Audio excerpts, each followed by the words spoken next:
Hello जी प्यारे बच्चों, कैसे हैं आप सभी लोग? सब कुछ बढ़िया, एकदम फर्स्ट क्लास। चलो जी, आज हम स्टार्ट करते हैं इलेक्ट्रोमैग्नेटिक इंडक्शन, जिसको अपन शॉर्ट में बोलते हैं EMI। ई का मतलब इलेक्ट्रो, एम का मतलब मैग्नेटिक और आई का मतलब इंडक्शन। तो इलेक्ट्रोमैग्नेटिक इंडक्शन की शॉर्ट फॉर्म EMI। ठीक है जी। ये अपने फिजिक्स का एक बहुत अच्छा छोटा सा नॉर्मल सा बहुत ही इंटरेस्टिंग चैप्टर है, इलेक्ट्रोमैग्नेटिक इंडक्शन। जब हम इस चैप्टर को पढ़ रहे होते हैं तो उससे पहले हम मैग्नेटिक इफेक्ट ऑफ करंट को पढ़ चुके होते हैं। ठीक है, ऐसा ही अपने साथ में भी होगा कि आप इलेक्ट्रोमैग्नेटिक इंडक्शन को देख रहे हो तो उससे पहले आप मैग्नेटिक इफेक्ट ऑफ करंट को पढ़ चुके हो, मतलब मैग्नेटिज्म का कुछ पार्ट डिस्कस कर चुके होते हो। तो उसमें कहीं ना कहीं मैग्नेटिक फ्लक्स की बात भी होती है, और नहीं होती है तो थोड़ा सा मैग्नेटिक फ्लक्स को पहले समझ लेना चाहिए, क्योंकि बिना मैग्नेटिक फ्लक्स को समझे इलेक्ट्रोमैग्नेटिक इंडक्शन समझ में आएगा नहीं। और मैग्नेटिक फ्लक्स को बहुत ईजिली हम समझ सकते हैं with the reference of electric flux. जैसे हम इलेक्ट्रोस्टैटिक्स में इलेक्ट्रिक फ्लक्स की बात कर रहे थे, ऐसे ही यहां पर मैग्नेटिक फ्लक्स की बात हो जाएगी। अब सोचो मैग्नेटिक फ्लक्स क्या चीज हो सकती है। पहले अपन थोड़ा सा मैग्नेटिक फ्लक्स की कहानी को समझेंगे, है ना। पहले अपन मैग्नेटिक फ्लक्स की कहानी को समझते हैं कि एक्चुअल में मैग्नेटिक फ्लक्स क्या चीज हो सकती है। याद करो, जैसे इलेक्ट्रिक फ्लक्स था उसी तरह से मैग्नेटिक फ्लक्स होगा। तो इलेक्ट्रिक फ्लक्स किस चीज को रिप्रेजेंट कर रहा था कि भी किसी भी सरफेस में से कितने EFL पास होकर के जा रहे हैं। जितने ज्यादा EFL पास होंगे हम कहेंगे इलेक्ट्रिक फ्लक्स की वैल्यू भी उतनी ज्यादा है। ऐसे ही हम मैग्नेटिक फ्लक्स के बारे में सोच ले। अब इसमें पहली बात तो यह है कि मैग्नेटिक फील्ड को रिप्रेजेंट करने के लिए मैग्नेटिक फील्ड लाइंस ड्रॉ करते हैं, जैसे इलेक्ट्रिक फील्ड के लिए इलेक्ट्रिक फील्ड लाइंस ड्रॉ करते हैं। तो कहीं पर भी हमको मैग्नेटिक फील्ड को अगर रिप्रेजेंट करना है तो उसके लिए MFLs ड्रॉ की जाती हैं, मैग्नेटिक फील्ड लाइंस ड्रॉ की जाती हैं। और ठीक है, उसके किसी भी पॉइंट पर अगर हम टेंजेंट ड्रॉ कर देंगे तो मैग्नेटिक फील्ड का डायरेक्शन आ जाएगा। अब मैग्नेटिक फ्लक्स किस चीज को रिप्रेजेंट करेगा कि मान लो मैग्नेटिक फील्ड में कोई सरफेस रखी हुई है, उस सरफेस में से MFL पास होकर के जा रही है। MFL का मतलब मैग्नेटिक फील्ड लाइंस। तो हम कहेंगे भाई जितनी ज़्यादा लाइंस पास होंगी मैग्नेटिक फ्लक्स उतना ज़्यादा है, जितनी कम लाइंस पास होगी मैग्नेटिक फ्लक्स उतना ही कम है। तो मैग्नेटिक फ्लक्स किस चीज़ को रिप्रेजेंट कर रही है? सरफेस में से पास होने वाले MFL के नंबर को। ठीक है, फॉर्मूले की अगर हम बात करें तो जैसे हम इलेक्ट्रिक फ्लक्स के लिए लिखते थे ऐसे मैग्नेटिक फ्लक्स के लिए लिख देंगे d∅ इक्वल्स टू B.dA। ठीक है, पूरी सरफेस के लिए अगर हम बात करेंगे तो phi equals to integration B.dA। अब इसमें भी क्लोज सरफेस के लिए बात होगी तो यहाँ पर circle DA vector, area vector, always taken normal to the surface in the outward direction. मालूम है ये बात हमको? तो ये हमारा मैग्नेटिक फ्लक्स को कैलकुलेट करने का फॉर्मूला आ गया। ठीक, अब हम हमारे मेन पॉइंट पर बात आते हैं। हमारे चैप्टर का जो हेडिंग है कि इलेक्ट्रोमैग्नेटिक इंडक्शन। सर ये क्या चीज होती है? हमको ओरेस्टेड ने एक्सपेरिमेंटली बताया था मैग्नेटिक इफेक्ट ऑफ करंट होता है। ओरेस्टेड साहब ने अपने एक्सपेरिमेंट से बताया था ना। क्या एक्सपेरिमेंट किया था उसको रिकॉल करो एक बार। उन्होंने अपने एक्सपेरिमेंट में कहा था कि साहब एक वायर में से अगर करंट का फ्लो करोगे तो अपने सराउंडिंग में मैग्नेटिक फील्ड प्रोड्यूस करेगा। उसके लिए उसने एक मैग्नेटिक नीडल को रखा था, याद करो। तो जैसे ही वायर में से करंट का फ्लो हो नीडल डिफ्लेक्ट हुई। अब नीडल का डिफ्लेक्ट होना इस चीज़ का प्रूफ है कि उस पर कोई टॉर्क लगा है। टॉर्क इस चीज़ का प्रूफ है कि वहाँ पर कोई मैग्नेटिक फील्ड प्रोड्यूस हुआ है। तो यहाँ से कंक्लूजन निकाला गया कि एक वायर में से अगर करंट का फ्लो होता है तो अपने सराउंडिंग में एक मैग्नेटिक फील्ड प्रोड्यूस करता है। ठीक है, बहुत ध्यान से अगर सोचें तो करंट का फ्लो होने का मतलब क्या है कि एक पोटेंशियल डिफरेंस रहा है, मतलब पोटेंशियल डिफरेंस रहा है तो एक इलेक्ट्रिक फील्ड रहा है। वायर में से करंट का फ्लो हुआ, तो वायर में से करंट का फ्लो अगर हो रहा है तो इसका मतलब इलेक्ट्रिक फील्ड है, और उसकी वजह से सराउंडिंग में एक मैग्नेटिक फील्ड प्रोड्यूस हुआ है। तो हम इस बात को इस तरह से कह सकते हैं भाई इलेक्ट्रिक फील्ड की वजह से एक मैग्नेटिक फील्ड प्रोड्यूस हुआ है। ठीक है, चेन को कनेक्ट करने की कोशिश करो। हम अगर एक वायर में से बेटा करंट के फ्लो की बात कर रहे हैं तो इसका मतलब क्या है? उस वायर पर एक पोटेंशियल डिफरेंस लगा है, उस पोटेंशियल डिफरेंस की वजह से एक इलेक्ट्रिक फील्ड आया है और उसमें करंट का फ्लो हो रहा है, और सराउंडिंग में एक मैग्नेटिक फील्ड प्रोड्यूस हो रहा है। तो मतलब इलेक्ट्रिक फील्ड की वजह से मैग्नेटिक फील्ड प्रोड्यूस हो गया। ठीक है, ये जो इलेक्ट्रोमैग्नेटिक इंडक्शन है ये मैग्नेटिक इफेक्ट ऑफ करंट का जस्ट उल्टा है। अब वर्ड को देखो ध्यान से, इलेक्ट्रोमैग्नेटिक इंडक्शन। इलेक्ट्रोमैग्नेटिक में electro that stands for electric field. ये जो इलेक्ट्रो लिखा हुआ है ये किसके लिए? ये इलेक्ट्रिक फील्ड के लिए। और मैग्नेटिक का मतलब तो मैग्नेटिक फील्ड से ही है। मतलब ईएमआई की भी अगर हम बात करें तो इलेक्ट्रिक फील्ड और मैग्नेटिक फील्ड दोनों बात हो रही है। मैग्नेटिक इफेक्ट ऑफ करंट में इलेक्ट्रिक फील्ड से मैग्नेटिक फील्ड प्रोड्यूस हुआ था, यहां उल्टा होगा। अब उल्टा होने का मतलब क्या है कि मैग्नेटिक फील्ड की वजह से इलेक्ट्रिक फील्ड प्रोड्यूस होगा। वो सिंपल लैंग्वेज में अगर बात करें, बिल्कुल नॉर्मल लैंग्वेज में अगर बात की जाए तो हम इलेक्ट्रोमैग्नेटिक इंडक्शन को कैसे समझ सकते हैं प्राइमरी स्टेज पर। अभी बिल्कुल एलिमेंट्री स्टेज पर अपन बात कर रहे हैं कि व्हाट इज इलेक्ट्रोमैग्नेटिक इंडक्शन। तो हम प्राइमरी स्टेज पर इसको कैसे डिफाइन करेंगे, सब मैग्नेटिक फील्ड की वजह से इलेक्ट्रिक फील्ड पैदा किया जा रहा है। This phenomena is known as electromagnetic induction. ठीक, अब इसको अपन थोड़ा सा डिटेल में लेकर के चलते हैं। जैसे एमईसी के बारे में ओरस्टेड के एक्सपेरिमेंट से पता लगा, ऐसे ही ईएमआई के बारे में फैराडे के एक्सपेरिमेंट से पता लगा। तो फैराडे सामने एक्सपेरिमेंट किए, तो हमारा फर्स्ट हेडिंग क्या आ जाता है, फैराडेज एक्सपेरिमेंट्स। एक्सपेरिमेंट्स मतलब एक से ज्यादा एक्सपेरिमेंट किए गए। ठीक है, अब फैराडे साहब का पहला एक्सपेरिमेंट क्या था वो सुनो। उन्होंने क्या किया, एक कोइल ली, ये कुछ नंबर ऑफ टर्न्स, उसमें दोनों एंड्स के बीच में साहब एक गैल्वेनोमीटर लगा दिए, सिंपल। बस सर्किट में दो ही चीज है, कॉइल और गैल्वेनोमीटर, कोई बैटरी कोई सेल कुछ नहीं है, कोई सोर्स नहीं है करंट का, मतलब ईएमएफ का कोई सोर्स नहीं है। और फिर क्या किया कि यहां पर एक मैग्नेट रख दी कोइल के सामने, मान लो उसका नॉर्थ पोल इधर है और साउथ पोल इधर है। ठीक है भाई, कोई परेशानी नहीं। अब उन्होंने क्या ऑब्जर्व किया कि अगर हम इस मैग्नेट को कोइल के पास में लेकर के आते हैं तो गैल्वेनोमीटर में ना डिफ्लेक्शन आ गया यार, लेफ्ट में आया राइट में आया, हमने लेफ्ट में मान लिया, पता नहीं किधर की तरफ आया, किसी एक साइड में डिफ्लेक्शन आ गया, ऑब्जर्व हुआ। तो जैसे ही मैग्नेट को कोइल के पास में लेकर आए डिफ्लेक्शन आ गया। ठीक है साहब, अच्छा लाते लाते मैग्नेट को किसी एक पॉइंट पर रोक दें, सडनली ऑल ऑफ सडन हमने मैग्नेट को एक पॉइंट पर रोक दिया, तो जैसे ही मैग्नेट को रोका गैल्वेनोमीटर में डिफ्लेक्शन खत्म हो गया। समझ रहे, ऑब्जर्वेशंस जो मिलते जा रहे हैं, जो पॉइंट्स हम ऑब्जर्व करते जा रहे हैं, उनको अपने दिमाग में रखते जाना। पहला ऑब्जर्वेशन क्या है कि मैग्नेट मूव कर रही है तो डिफ्लेक्शन आ रहा है, मैग्नेट को रोका डिफ्लेक्शन खत्म हो गया। ठीक है, फिर उन्होंने क्या किया, उन्होंने कहा मैग्नेट को अपोजिट डायरेक्शन में लेकर के जाओ, देखो क्या होता है, उल्टा चलाओ, मतलब कोइल से दूर लेकर के जाओ। दूर लेकर गए तो फिर गैल्वेनोमीटर में डिफ्लेक्शन आया, लेकिन अब डिफ्लेक्शन का डायरेक्शन पहले के अपोजिट आया। हाँ ठीक है, थोड़ा सा हम ऐसा फील कर भी सकते हैं कि यार एक तरफ ले जाने से डिफ्लेक्शन एक डायरेक्शन में आया, तो अपोजिट डायरेक्शन में ले जा रहे तो डिफ्लेक्शन भी अपोजिट डायरेक्शन में आ जाएगा, ऐसा ऑब्जर्व भी हुआ। अच्छा दूर ले जाते बी किसी पॉइंट पर अगर मैग्नेट को रोक दोगे तो फिर डिफ्लेक्शन जीरो हो जाएगा। ठीक है, तो एक चीज तो उनको क्लियरली ऑब्जर्व हुई कि जब तक मैग्नेट चल रहा है तब तक डिफ्लेक्शन आ रहा है, और मैग्नेट के मोशन का डायरेक्शन अगर अपोजिट कर देंगे तो डिफ्लेक्शन का डायरेक्शन भी अपोजिट हो रहा है। ठीक है, यहां तक की बात तो ठीक है, ये तो ऑब्जर्व हो गया। अब उन्होंने क्या किया, फिर मैग्नेट को कोइल की तरफ लेकर गया है, मतलब पहले वाले डायरेक्शन में कोइल की तरफ लेकर गया है, तो पहले जैसे डिफ्लेक्शन आ रहा था वैसे डिफ्लेक्शन आ गया। मान लो लेफ्ट में आ रहा था, लेफ्ट में आ गया डिफ्लेक्शन, दोबारा से आ गया भाई। अब मैग्नेट को कोइल के पास लाते लाते लाते एकदम से उन्होंने स्पीड बढ़ा दी, रफ्तार तेज कर दी, मैग्नेट की रफ्तार तेज कर दी, तो डिफ्लेक्शन तो उसी डायरेक्शन में रहा जिसमें था, लेकिन अब डिफ्लेक्शन पहले से ज्यादा हो गया, कि मान लो पहले डिफ्लेक्शन ये आ रहा था, अब डिफ्लेक्शन इसी डायरेक्शन में और ज्यादा हो गया।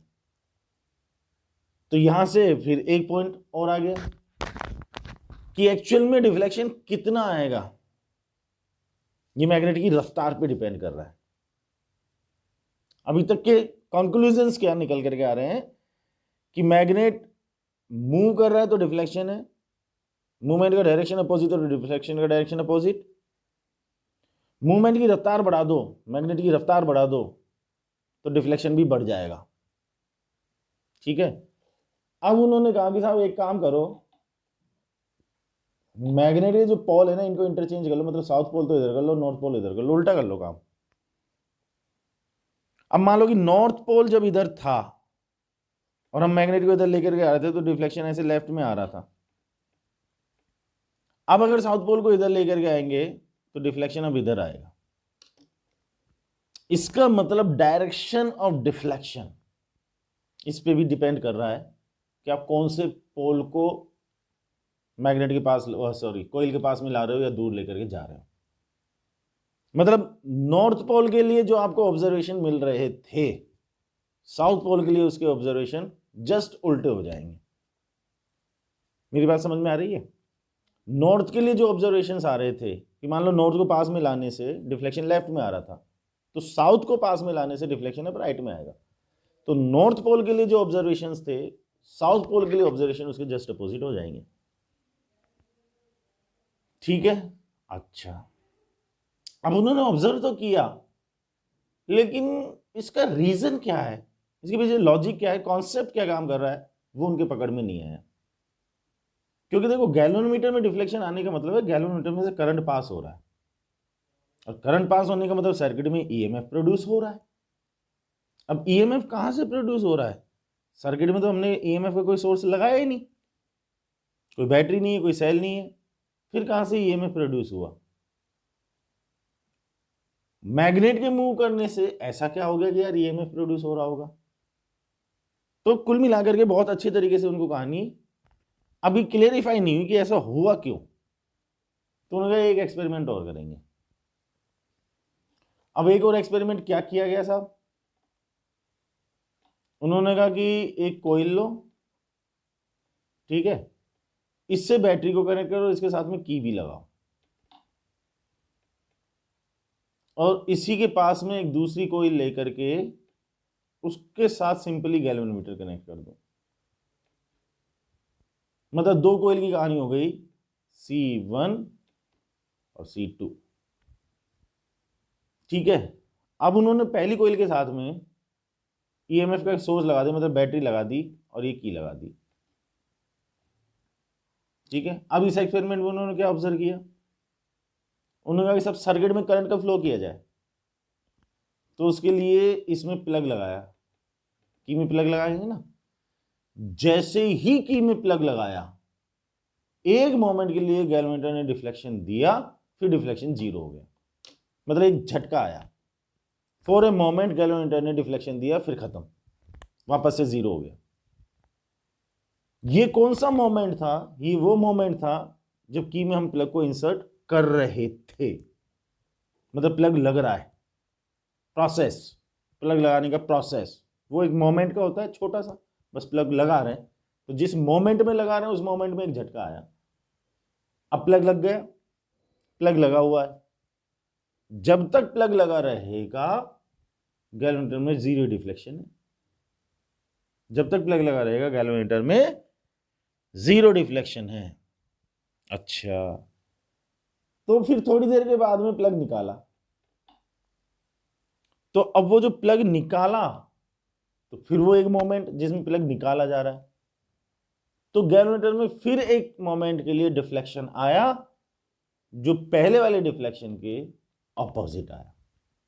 मतलब ऐसा मान लो कि जब हम प्लग लगा रहे थे, इंसर्ट कर रहे थे, तो गैल्वेनोमीटर में लेफ्ट में डिफ्लेक्शन आया एक मोमेंट के लिए, तो जब हम प्लग निकाल रहे हैं तो एक मोमेंट के लिए जो डिफ्लेक्शन आएगा वो राइट में आएगा।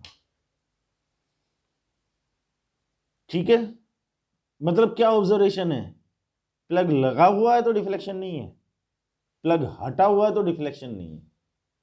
जब प्लग लगाया जा रहा है तो डिफ्लेक्शन है, जब प्लग हटाया जा रहा है तो डिफ्लेक्शन है ड्यूरिंग दैट पर्टिकुलर मोमेंट। ठीक है, अब इसका क्या रीजन हो सकता है? तो फैराडे ने अपने दोनों एक्सपेरिमेंट्स के ऑब्जर्वेशंस को साथ रख लिया कि पहले एक्सपेरिमेंट में मैंने ये पॉइंट्स ऑब्जर्व किए थे, मैग्नेट मूव कर रहा है तो डिफ्लेक्शन है, मैग्नेट की रफ्तार को बढ़ा दो तो डिफ्लेक्शन बढ़ गया, मैग्नेट को रोक दो तो डिफ्लेक्शन खत्म हो गया। ठीक है, नॉर्थ और साउथ पोल की पोजीशन को इंटरचेंज कर दो तो रिजल्ट्स जस्ट अपोजिट हो जाएंगे। अब उन्होंने सोचा कि यार पहले एक्सपेरिमेंट में मैं एक बार चीज़ वापस से कुछ करके देखूं, तो उन्होंने कहा कि यार अभी तक तो हम मैग्नेट को मूव करा रहे थे, कोइल अपनी जगह पर थी।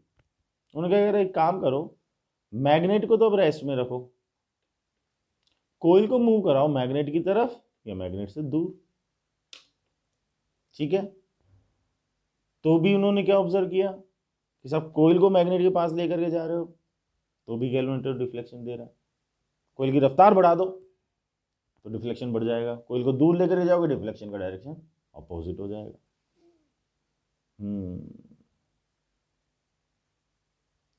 दोनों को मूव कराएं तो कोयल को हम इधर की तरफ लेकर के जाएं मान लो, और मान लो मैग्नेट को भी इधर लेकर के जाएं, दोनों को एक ही डायरेक्शन में लेकर जा रहे हैं राइट में, या तो दोनों को एक दूसरे की तरफ या दोनों को सेम डायरेक्शन में।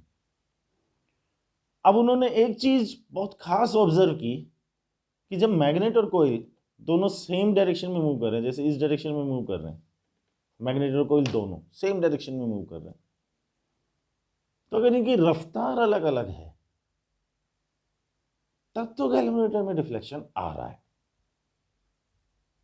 लेकिन सेम डायरेक्शन में मूव करते हुए अगर इनकी रफ्तार सेम है, मतलब जितनी रफ्तार से कोयल मूव कर रही है उतनी रफ्तार से मैग्नेट भी मूव करे, सेम डायरेक्शन की बात कर रहा हूं, सेम डायरेक्शन में सेम रफ्तार से अगर चलेंगे तो गैल्वेनोमीटर में डिफ्लेक्शन नहीं आएगा।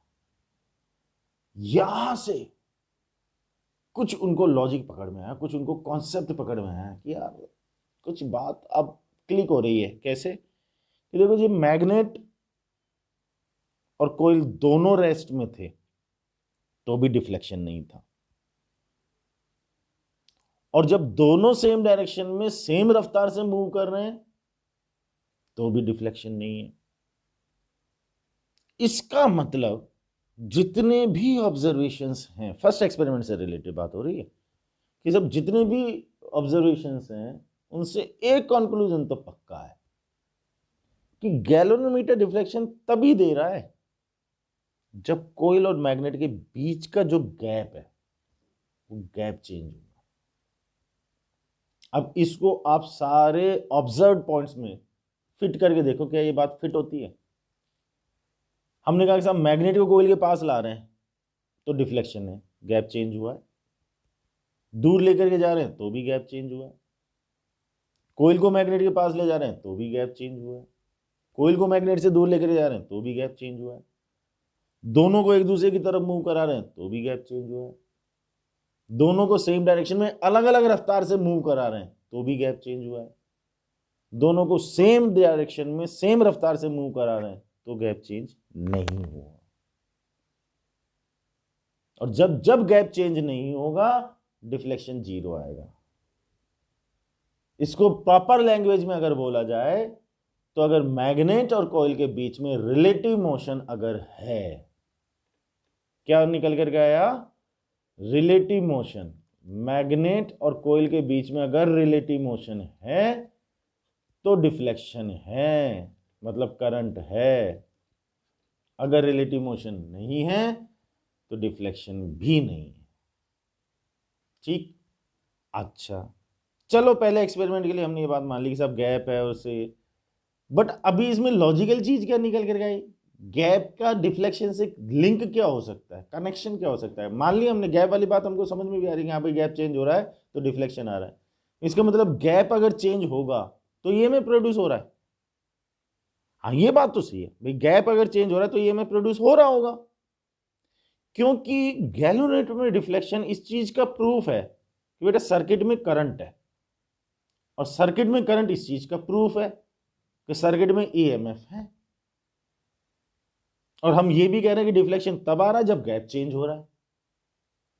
इसका मतलब गैप अगर चेंज होगा तो ईएमएफ प्रोड्यूस होगा।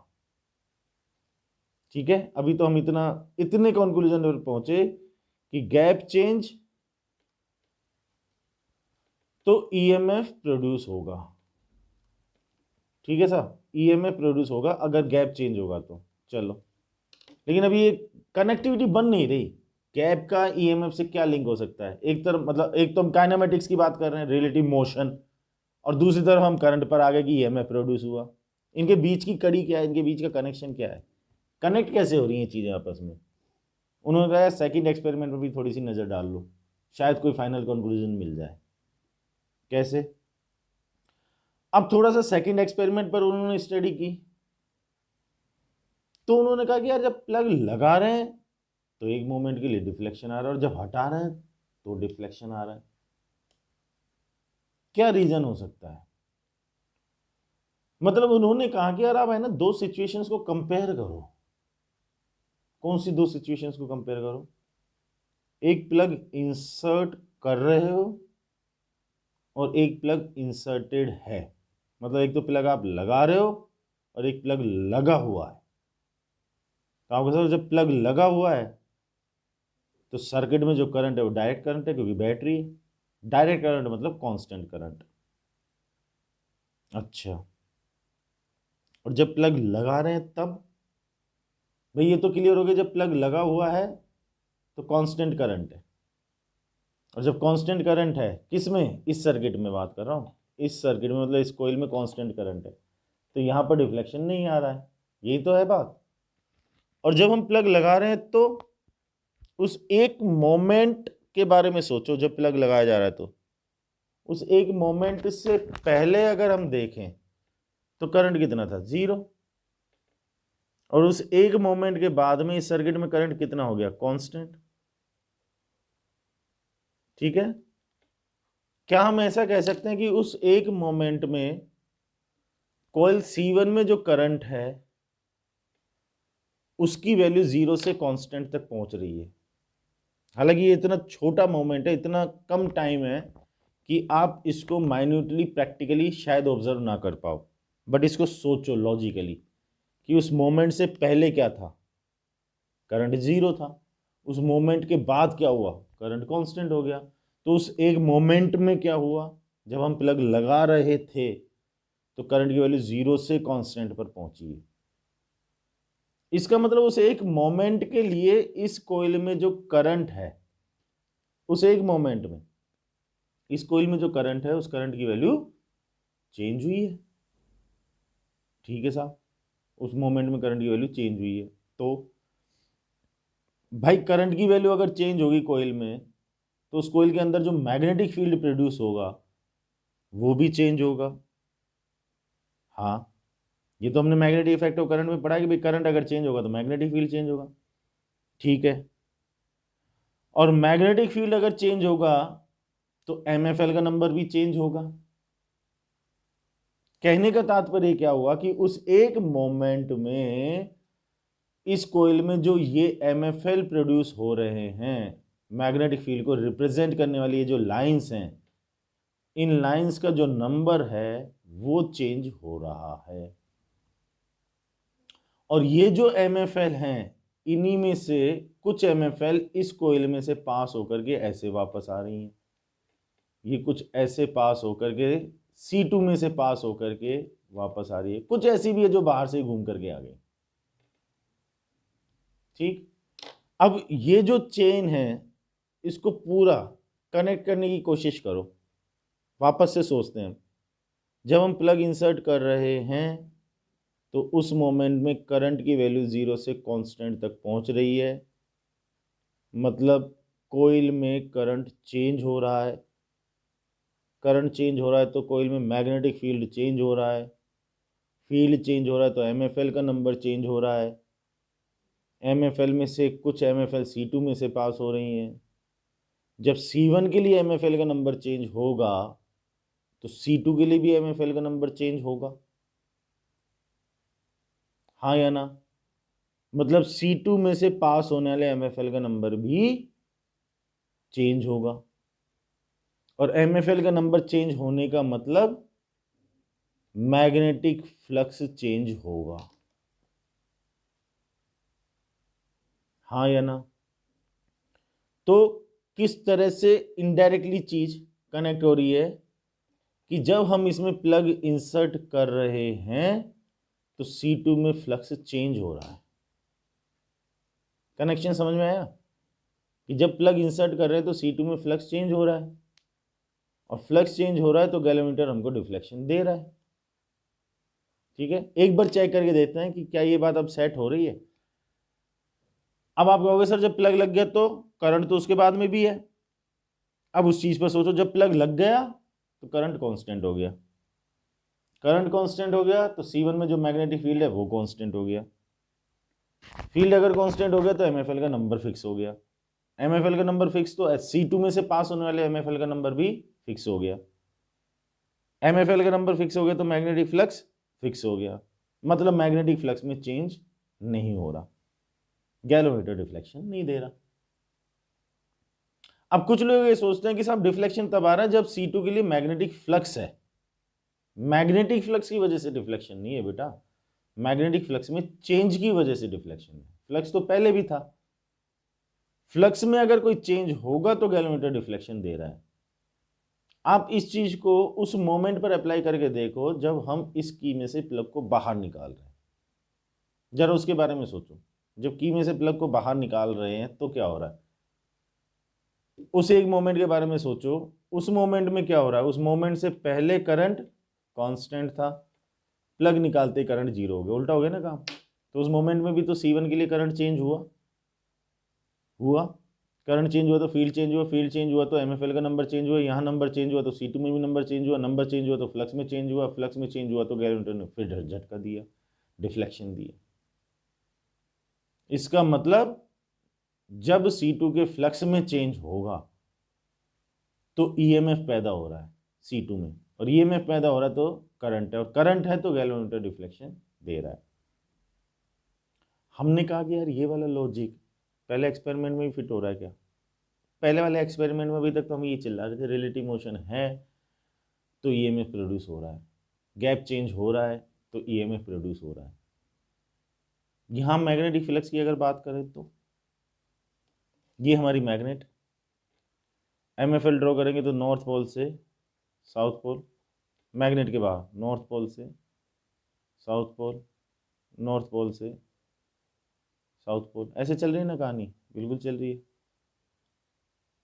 अब कुछ MFL इसमें से भी पास हो रही है कोइल में से, ठीक। लॉजिकली आप सोच करके देखो कि जब मैग्नेट और कोइल के बीच का जो गैप है, ये गैप अगर चेंज होगा तो क्या इस कोइल से पास होने वाले MFL के नंबर में चेंज आएगा? आएगा। गैप अगर चेंज होगा तो MFL के नंबर में चेंज आएगा, हाँ या ना? MFL के नंबर में चेंज आएगा तो मैग्नेटिक फ्लक्स में चेंज होगा, चेंज होगा तो EMF, EMF होगा तो करंट, करंट मतलब गैलोमीटर में डिफ्लेक्शन। हमने क्या ऑब्जर्व किया था कि दोनों को सेम डायरेक्शन में सेम रफ्तार से चलाएं तो गैप चेंज नहीं होगा। अब गैप अगर चेंज नहीं होगा तो आप सोचो क्या कोइल के लिए मैग्नेटिक फ्लक्स में कोई चेंज आएगा? नहीं आएगा, तो डिफ्लेक्शन भी नहीं आएगा। तो यहां से फिर अब इतना सब कुछ करने के बाद फैराडे साहब को फाइनली कंक्लूजन मिल गया।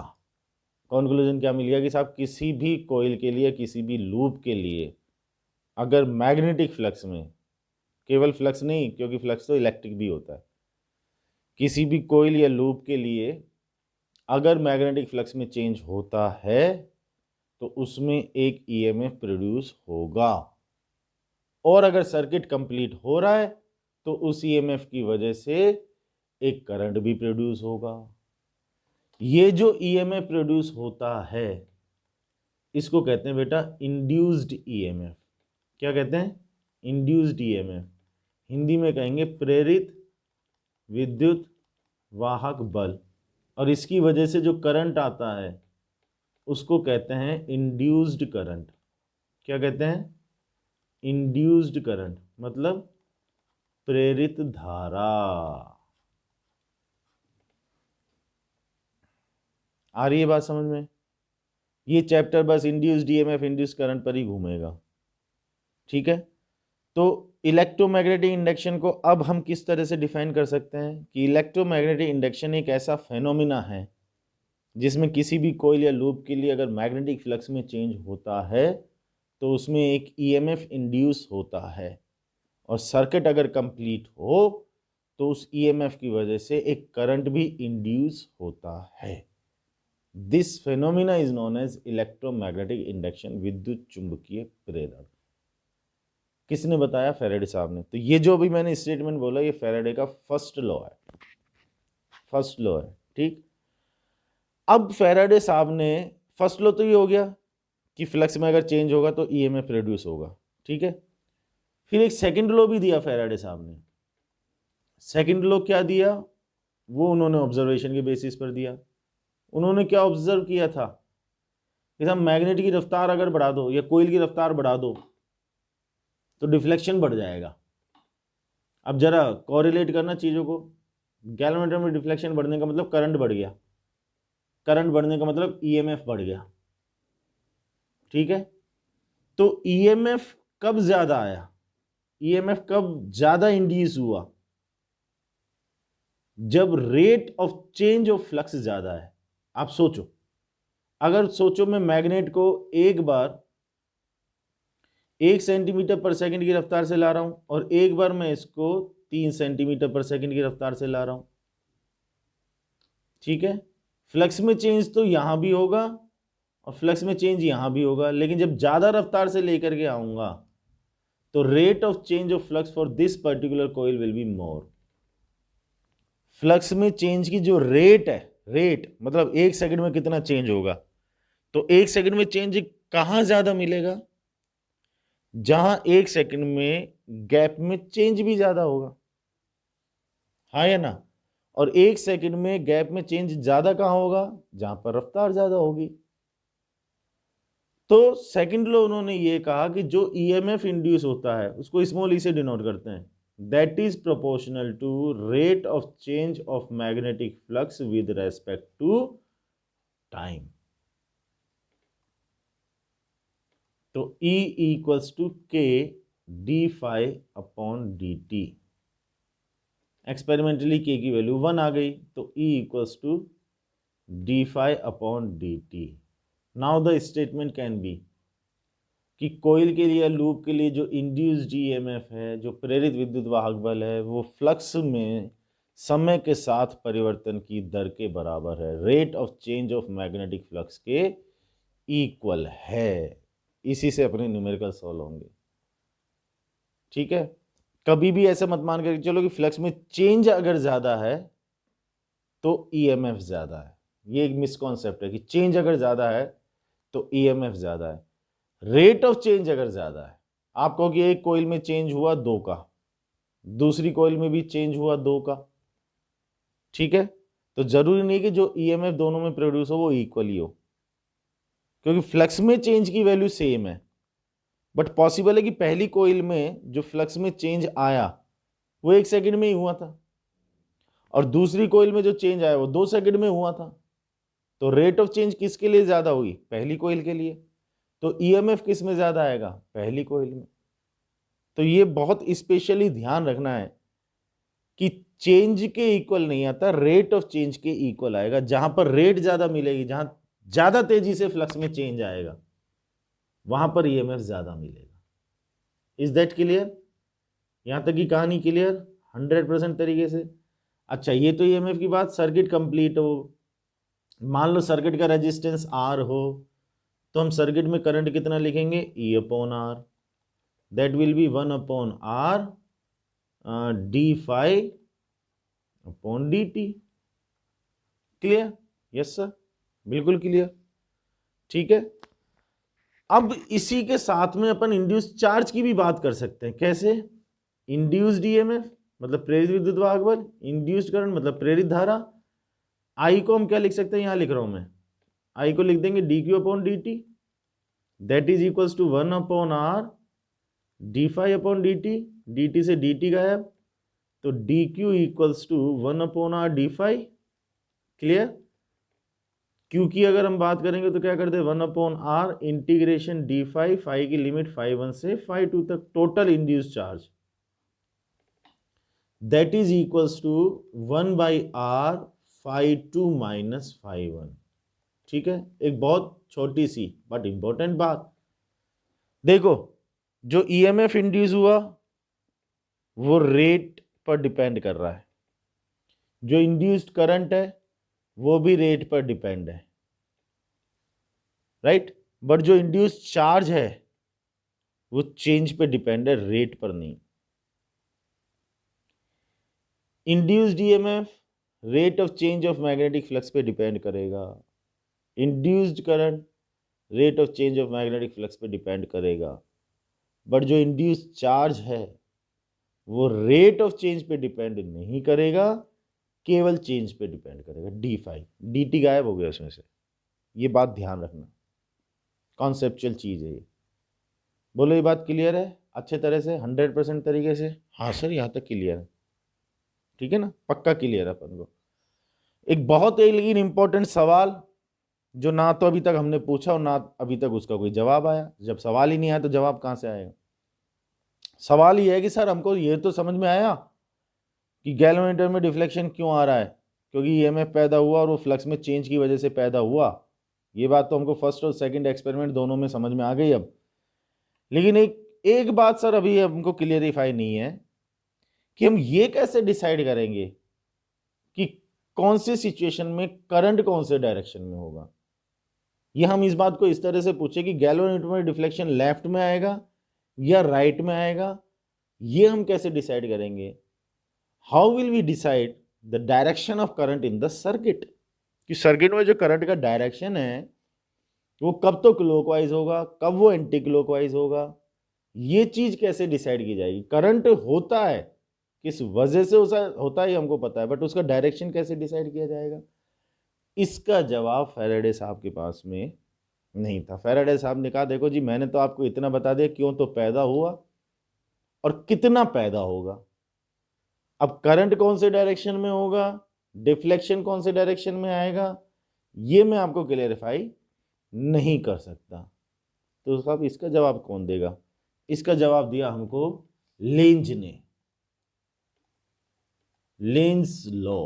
This is the most important law of this chapter, Lenz law. Length साहब ने कहा कि देखो जी फैराडे ने पहली बात तो आपको जितनी बातें बताई हैं वो सारी की सारी सही बताई हैं, यहाँ तक सब कुछ ओके है। अब आपने एक सवाल फैराडे साहब से पूछा कि हम करंट का डायरेक्शन कैसे डिसाइड करेंगे, उसका जवाब लेंज साहब ने दिया। उन्होंने एक बहुत सिंपल सी बात बोली, बस उसको अप्लाई करना आना चाहिए और पूरे चैप्टर में बार बार वही चीज़ अप्लाई होती रहेगी। लेंज साहब ने ये कहा कि डायरेक्शन ऑफ इंड्यूस्ड करंट, मैं पूरा स्टेटमेंट लिखूंगा इसका, direction of induced current will be such that it opposes the cause of its production। इसको मैं बकायदा हिंदी में भी लिखूंगा, ये बहुत इंपॉर्टेंट चीज है। प्रेरित धारा की दिशा हमेशा इस प्रकार की होगी कि वह अपनी उत्पत्ति के कारण का विरोध करे। पढ़ने में तो एक लाइन है, समझने में बहुत कुछ है। लेंज ने कह दिया कि साहब इंड्यूस करंट हमेशा इस तरह का होगा कि जिस रीजन से वो पैदा हुई है, जिसकी वजह से वो प्रोड्यूस हुई है सर्किट में, वो हमेशा उस रीजन को अपोज करेगी, उसको अपोज करेगी। कैसे? जैसे ये वाला केस है, अभी और भी एग्जांपल लेंगे हम। ये गैल्वेनोमीटर है, ठीक, यहां पर अभी मैग्नेट रखा हुआ है, तो अभी कोई डिफ्लेक्शन नहीं है, इधर नॉर्थ पोल है इधर साउथ पोल है। अब मान लो हम इसको इधर की तरफ लेकर के आते हैं तो सब डिफ्लेक्शन आएगा, करंट आएगा। अब करंट का डायरेक्शन कैसा होगा? लेंज लॉ को अप्लाई करो। यहां जो इंड्यूस्ड करंट है वो किस वजह से प्रोड्यूस हुआ? आप कहोगे सर ईएमएफ की वजह से, वो ठीक है। फिर आप कहोगे सर फ्लक्स में चेंज की वजह से, वो भी ठीक है। फिर आप कहोगे सर फ्लक्स में जो चेंज हुआ वो मैग्नेट का नॉर्थ पोल कोइल की तरफ आ रहा है, उसकी वजह से प्रोड्यूस हुआ। तो this is the actual reason. तो यहां इंड्यूस्ड करंट का रीजन क्या है? इंड्यूस्ड करंट का रीजन क्या है? नॉर्थ पोल का कोइल के पास आना। अब लेंज साहब ने कहा साहब वो तो अपोज करेगी। अपोज करने का मतलब क्या है कि कुछ ऐसा हो सर्किट में कि ये जो नॉर्थ पोल कोइल के पास आ रहा है इसका अपोजिशन हो, कि ना भाई कोइल के पास मत आना, मतलब कुछ ऐसा होना चाहिए कि कोइल इस मैग्नेट को दूर भगाना चाहती है। इसका मतलब कोइल की वजह से मैग्नेट पर इधर फोर्स लगना चाहिए, यही तो अपोजिशन हुआ, क्योंकि नॉर्थ पोल पास आ रहा है तो कोइल उसको दूर भगाना चाहेगी। मीन टू से कि कोइल की वजह से मैग्नेट पर लेफ्ट साइड में एक फोर्स लगना चाहिए।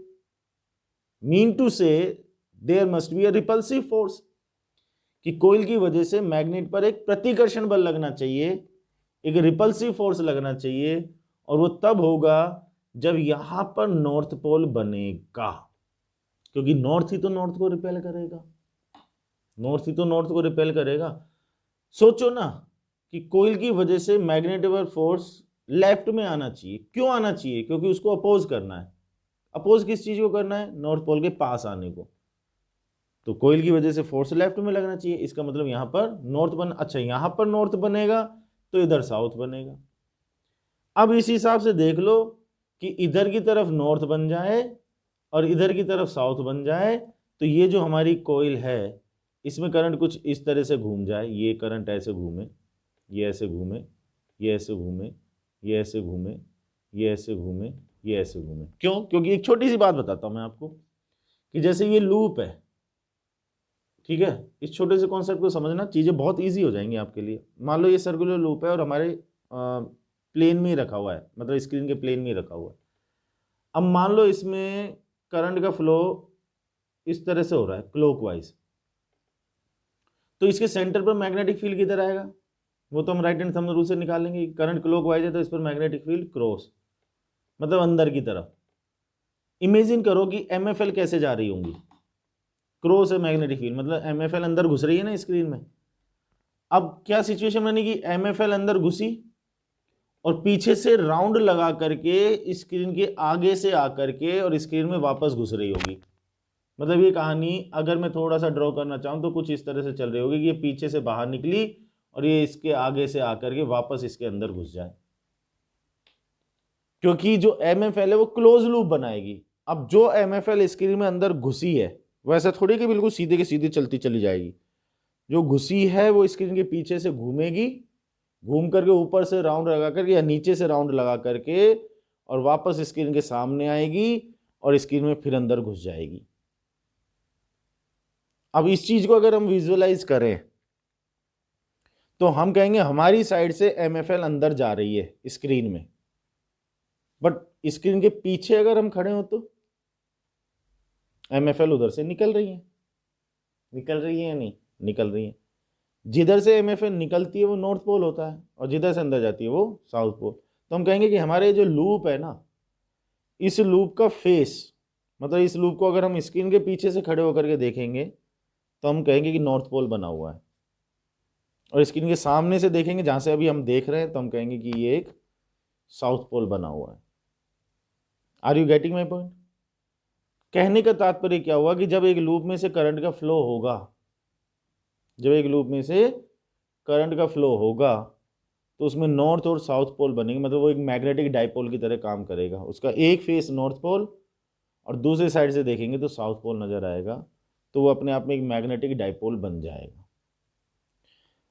इसी में अगर मैं करंट को एंटी क्लॉकवाइज कर दूं, ये देखना, अब मैग्नेटिक फील्ड क्या आ जाएगा? डॉट आ जाएगा बाहर, तो एमएफएल मेरी तरफ आ रही है। अब स्क्रीन से बाहर निकलेगी, राउंड लगाकर स्क्रीन के पीछे जाएगी और पीछे से स्क्रीन के अंदर घुस जाएगी। तो इधर से बाहर निकल रही है, मतलब जहां से हम फेस देख रहे हैं वो नॉर्थ हो जाएगा और इसी का जो पीछे वाला फेस है वो साउथ हो जाएगा। इस केस में क्या था कि ये साउथ हो गया और इसी का पीछे वाला नॉर्थ हो गया। Getting my point? कहने का मतलब क्या हुआ कि किसी भी लूप में या कोइल में जो करंट का डायरेक्शन होता है ना, उससे नॉर्थ और साउथ पोल उसके डिसाइड होते हैं, वो बनता तो एक मैग्नेटिक डाइपोल है, राइट। अब ऐसे ही यहाँ पर हमारी नॉर्थ पोल और साउथ पोल है तो उसके अकॉर्डिंग इसमें से करंट का फ्लो हो जाएगा। मैंने आपसे कह दिया कि साहब इधर नॉर्थ पोल बनना चाहिए, इधर साउथ पोल बनना चाहिए। जैसे मैं इस केस में आपसे कह दूं कि यार इधर से जो फेस दिखाई दे रहा है ना वो साउथ बने और पीछे वाला फेस नॉर्थ बनना चाहिए, तो आप करंट का डायरेक्शन डिसाइड कर सकते हो। या इधर वाला फेज नॉर्थ बने और पीछे वाला जो है वो साउथ बने, तो आप करंट का डायरेक्शन डिसाइड कर सकते हो। ऐसे ही यहाँ पर है, मैंने कहा दिया कि इधर नॉर्थ और इधर साउथ, तो उसके अकॉर्डिंग करंट आ जाएगा और करंट का ऐसे फ्लो होगा तो गैल्वेनोमीटर रिफ्लेक्शन दिखा देगा। आपने कहा नहीं सर हमारे ऐसे तो नहीं मानेंगे, हो सकता है ये तो एक सेटिंग बैठ गई सर, हो गया काम। हमने तो ये ऑब्जर्व किया था कि जब इसको दूर लेकर के जाते हैं तो डिफ्लेक्शन उल्टा हो जाता है सर, किया था ना ऑब्जर्व। लेंज लॉ से एक्सप्लेन करके बताओ सर इसको। अभी आपने कह दिया कि साहब नॉर्थ पोल को जब पास ला रहे हो तो इधर नॉर्थ बन जाएगा, इधर साउथ बन जाएगा, उसके हिसाब से ये करंट ऐसे घूम जाएगा सर्किट में, ठीक है। अब अगर हम नॉर्थ को दूर लेकर के जाते हैं तो डिफ्लेक्शन का डायरेक्शन अपोजिट हो गया, तो सर करंट का डायरेक्शन तो अपोजिट हो जाना चाहिए। लेंज लॉ से एक्सप्लेन करोगे हो रहा है क्या ऐसा। अब जो इंड्यूस करंट है उसका कॉज क्या है, किस वजह से पैदा हुआ है, नॉर्थ के दूर जाने की वजह से, नॉर्थ के दूर जाने की वजह से। तो कोयल को उसको अपोज करना है। पास आने का अपोज क्या है, दूर भगाना चाहते हैं, और दूर जाने का अपोज क्या है, पास बुलाना चाहते हैं। तो कोयल कहेगी मेरी तरफ आओ, मेरी तरफ आओ मतलब उसको अट्रैक्ट करेगी, अट्रैक्ट करेगी मतलब यहाँ नॉर्थ के सामने यहाँ क्या बनना चाहिए, साउथ, तो फिर यहाँ क्या बन जाएगा, नॉर्थ। हो गई पोलैरिटी उल्टी, पोलैरिटी उल्टी हो गई तो इस कोयल में करंट का डायरेक्शन उल्टा हो जाएगा, डायरेक्शन उल्टा हो जाएगा तो गैल्वेनोमीटर में भी डिफ्लेक्शन उल्टा हो जाएगा, क्योंकि सर्किट में करंट का डायरेक्शन अपोजिट हो गया। आ रही है मेरी बात समझ में। तो बस इसका बेसिक चीज इसी तरह से, अब इस एक्सपेरिमेंट में ये चीज अप्लाई हो गई, ठीक है ना। अब मैं इस लेंज लॉ को और भी बहुत सिंपल तरीके से समझ लेता हूं, जिससे कि क्वेश्चंस वगैरह में, क्योंकि बहुत सिचुएशंस डेरिवेशंस बनते हैं बेटा जिसमें लेंज लॉ की अपन को जरूरत पड़ेगी, तो इसलिए मैंने इसको बहुत सिंपल से तरीके से समझ लिया।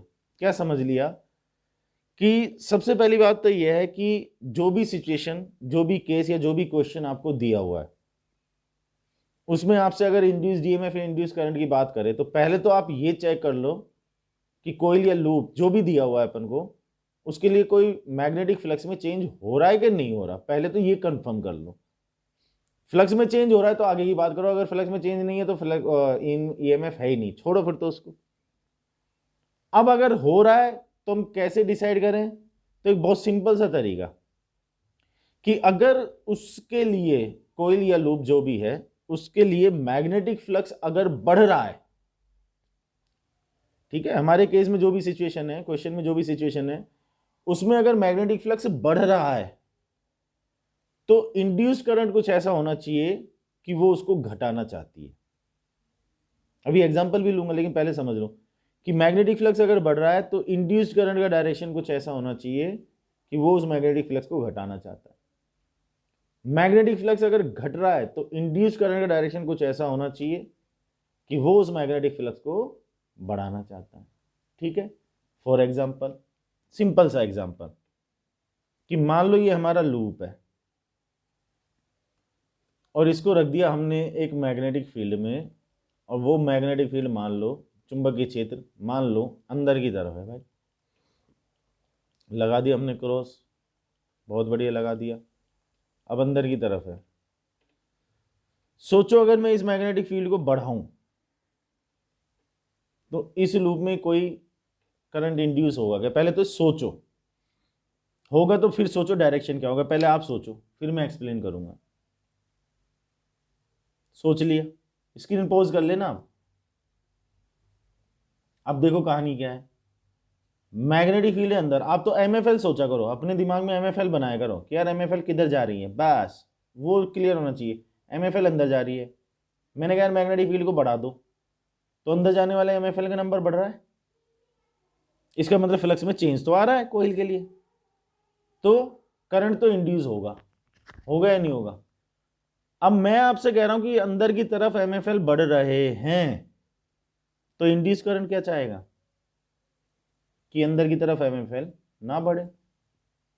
तो सोचो करंट की वजह से एमएफएल किधर होने चाहिए, मतलब मैं आपसे कोई चीज कहूं कि यार अंदर की तरफ कोई चीज बढ़ रही है, आपने कहा नहीं सर मैं तो नहीं चाहता कि वो बढ़े, अंदर की तरफ कोई चीज बढ़ रही है और आपने कहा सर मैं नहीं चाहता कि वो बढ़े, तो दो ही तरीके हैं, या तो अंदर वाली चीज को कम कर दो या फिर उसके अपोजिट डायरेक्शन में कोई चीज पैदा होनी चाहिए जिससे कि रिजल्ट कम हो जाए।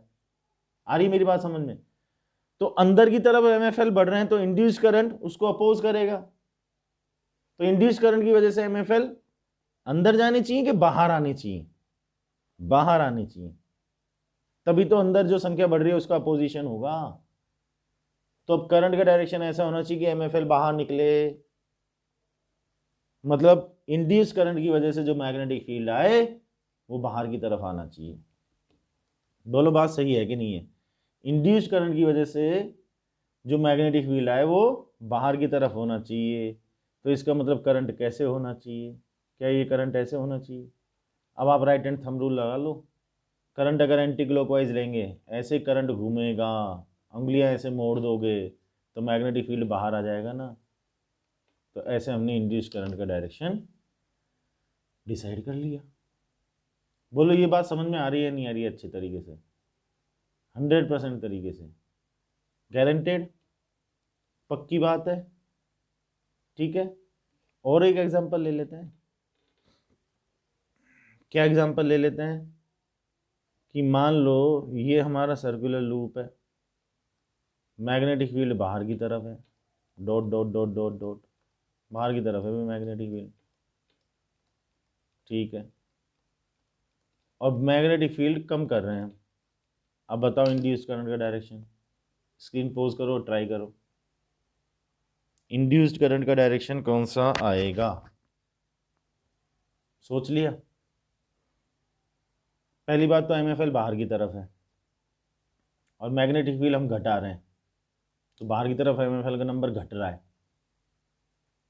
इंड्यूस्ड करंट को इस घटने का विरोध करना है।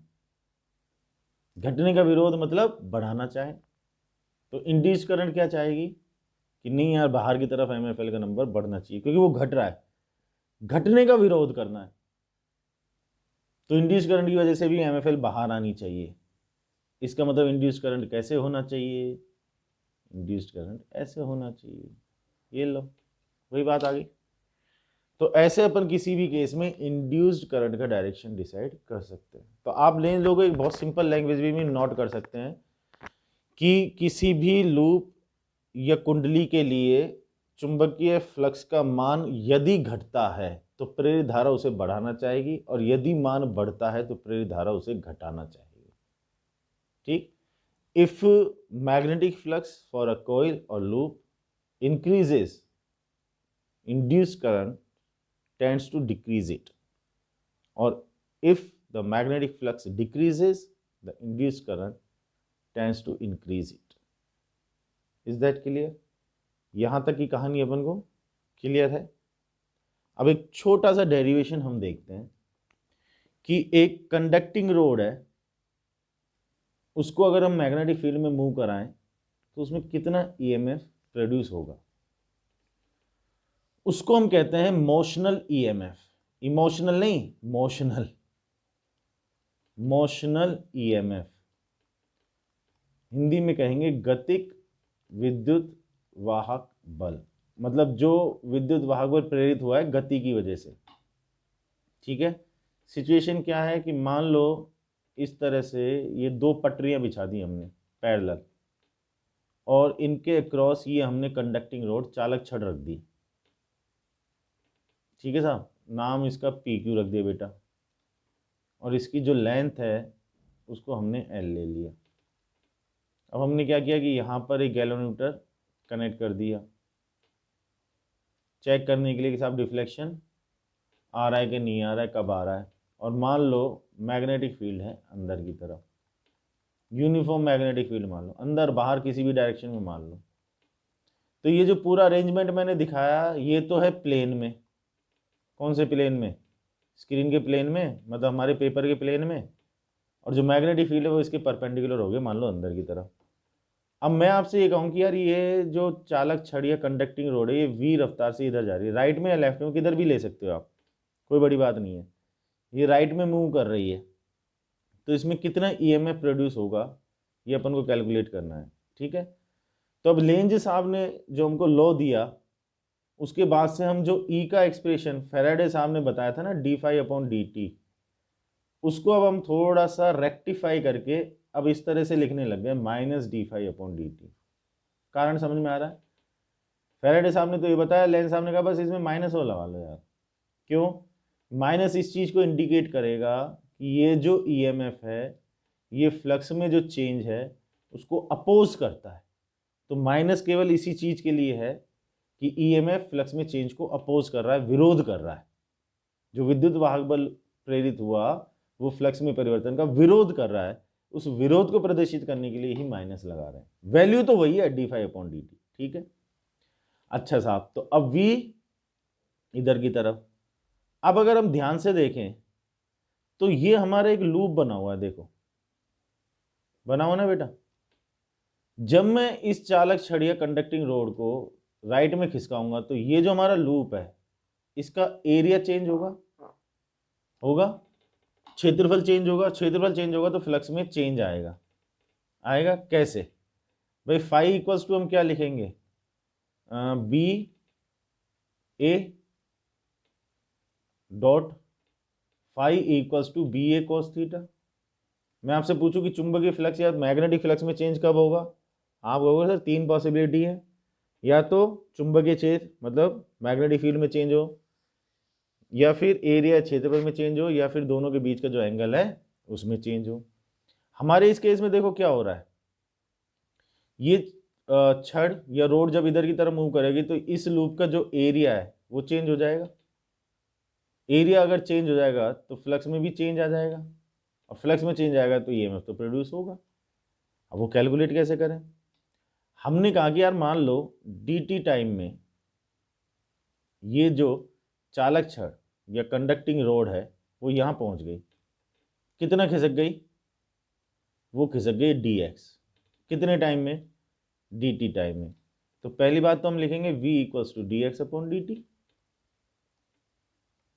हाँ या ना? मतलब dx equals to v dt। बिल्कुल सही बात है साहब।